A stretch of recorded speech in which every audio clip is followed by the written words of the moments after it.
this is nice. Don't ever do videos an hour before the deadline. It's a terrible idea. Freeman, you didn't hear that. I didn't do this. Really, really bad timing. So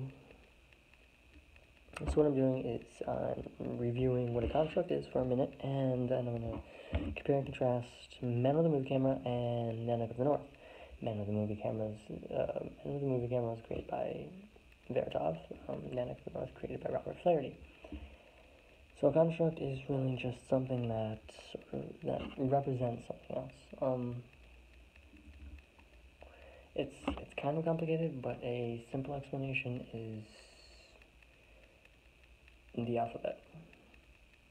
When you see the word tree, which is spelled T-R-E-E, you know that it represents an actual physical object in reality. Even though it's written down in a book, you are drawn to the image of the actual object in reality. That's kind of what a construct is. They do kind of differ in that constructs often represent sort of the idealized image of the person who's creating the construct.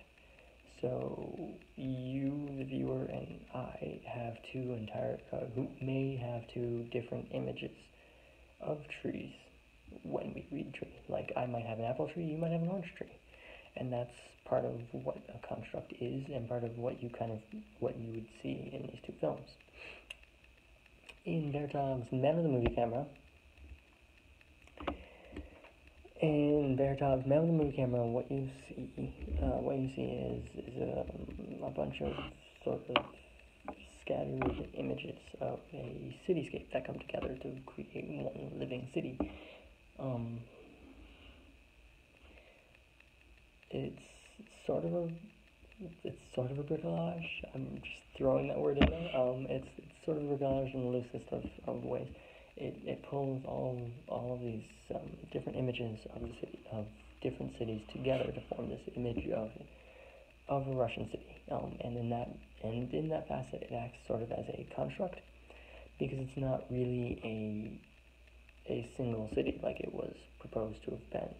When Vertov was sort of trying to get people to notice his film, he stated that it was 24 hours of life in a Russian city, which it was several different cities over the course of several years, not really representing the real form of a Russian city at the time that he made this, but sort of like an idealized waking Russian city for his film.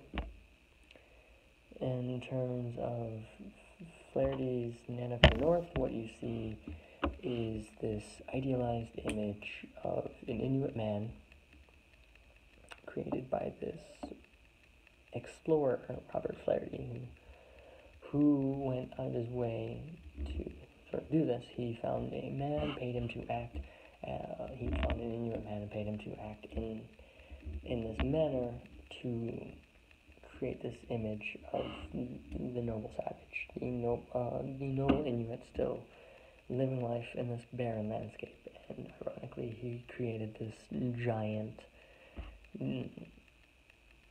exoticism fetish in cinema with his film, which is just mind-blowingly disturbing.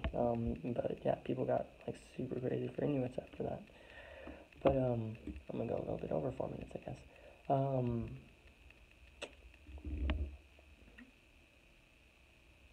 It's interesting how the two sort of bring their constructs to life.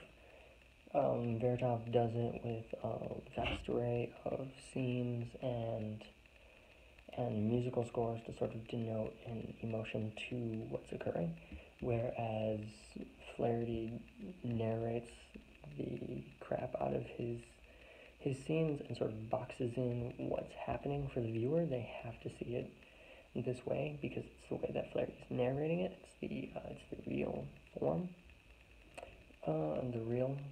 Of what's happening there, which is false, I guess.